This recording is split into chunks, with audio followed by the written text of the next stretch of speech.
Assalamualaikum warahmatullahi wabarakatuh. Perkenalkan, saya Muhammad Azka Prawira Putra dari kelas 12 MIPA 1, dan pada kesempatan kali ini saya akan mempresentasikan tentang tragedi Trisakti tahun 1998. Oke. Apa sih tragedi Trisakti 1998 itu? Nah, tragedi Trisakti adalah peristiwa penembakan terhadap mahasiswa yang tengah berdemonstrasi menuntut Presiden Soeharto turun dari jabatannya pada tanggal 12 Mei 1998. Nah, apa sih yang melatar belakangi kejadian ini? Nah, yang melatar belakanginya yaitu adalah 6 mahasiswa melakukan aksi demonstrasi besar-besaran ke Gedung Nusantara, salah satu gedung utama MPR atau DPR Republik Indonesia di Jakarta. Nah, para mahasiswa menuntut tanggung jawab pemerintah atas terjadinya krisis ekonomi Indonesia pada awal 1998.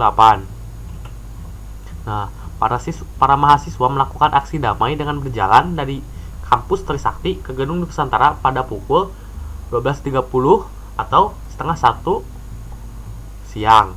Namun, aksi mereka dihambat blokade Polri dan militer. Nah, beberapa mahasiswa lalu mencoba bernegosiasi dengan pihak Polri. Nah, setelah itu, mahasiswa pun akhirnya bergerak mundur pada pukul 17.15 seiring aparat keamanan bergerak maju. Aparat keamanan lalu menembak peluru ke arah mahasiswa. Kerumunan mahasiswa yang panik lalu berpencar, sebagian besar berlindung di kawasan Universitas Trisakti.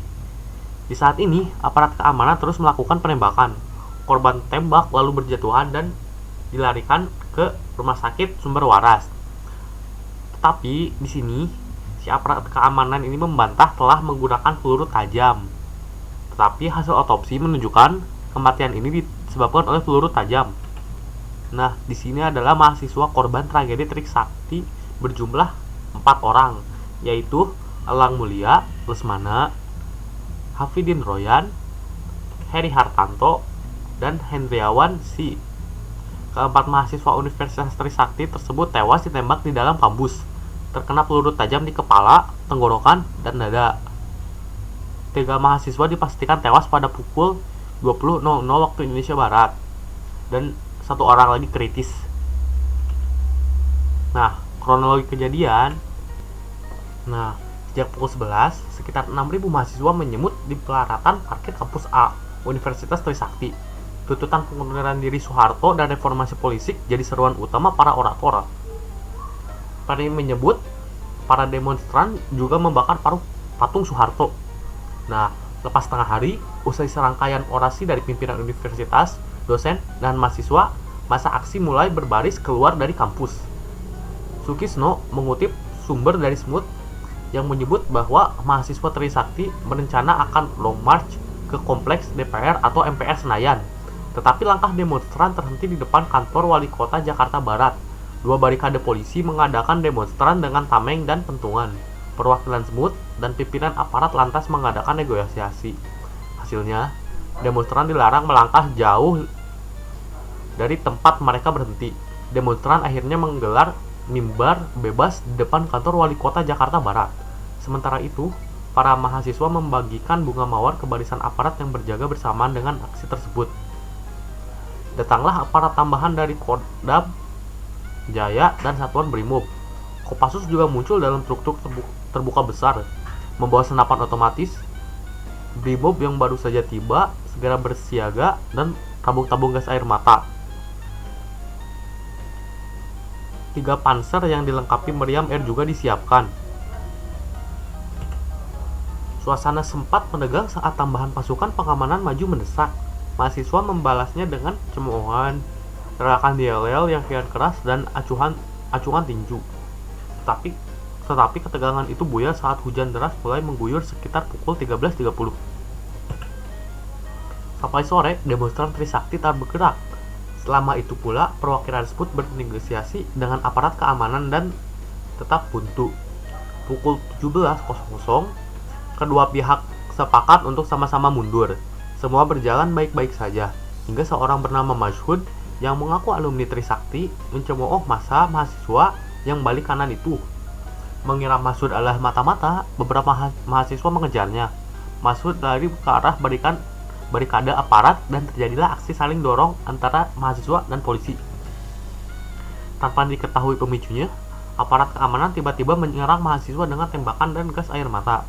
Rombongan mahasiswa pun panik dan berlarian menuju kampus. Penembakan semakin membabi buta dan melibatkan sejumlah penembak jitu. Peluru karet maupun peluru tajam berhamburan. Aparat tanpa senjata api memukuli mahasiswa dengan pentungan atau memakai tangan kosong, disertai dengan tendangan, injakan, dan melemparkan mahasiswa ke sungai.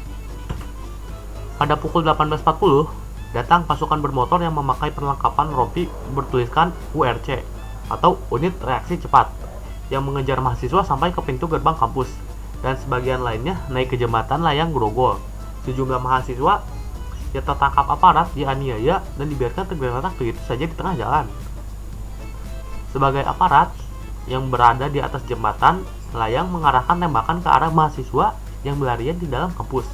Sebagian lain yang ada di bawah jembatan layang menyerbu dan merapat ke pintu gerbang dan membuat formasi siap menembak dua baris.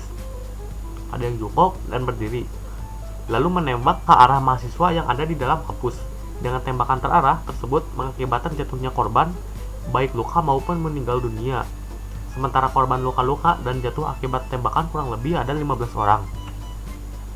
Mendekati pukul 21.00, keadaan mulai kondusif. Mahasiswa mulai keluar ruangan dan dalam waktu yang bersamaan terjadi dialog antara dekan Fakultas Ekonomi dengan Pol Arthur Damanik untuk mengoordinasi pemulangan para mahasiswa. Dengan raut muka tegang, marah, takut, bercampur sedih dan trauma, mahasiswa berangsur-angsur pulang meninggalkan kampus berlima-lima sesuai koordinasi Damanik dan timnya. Tragedi Trisakti menelan nyawa 4 orang. Nah, itu dia sekian penjelasan dari saya. Terima kasih. Wassalamualaikum warahmatullahi wabarakatuh.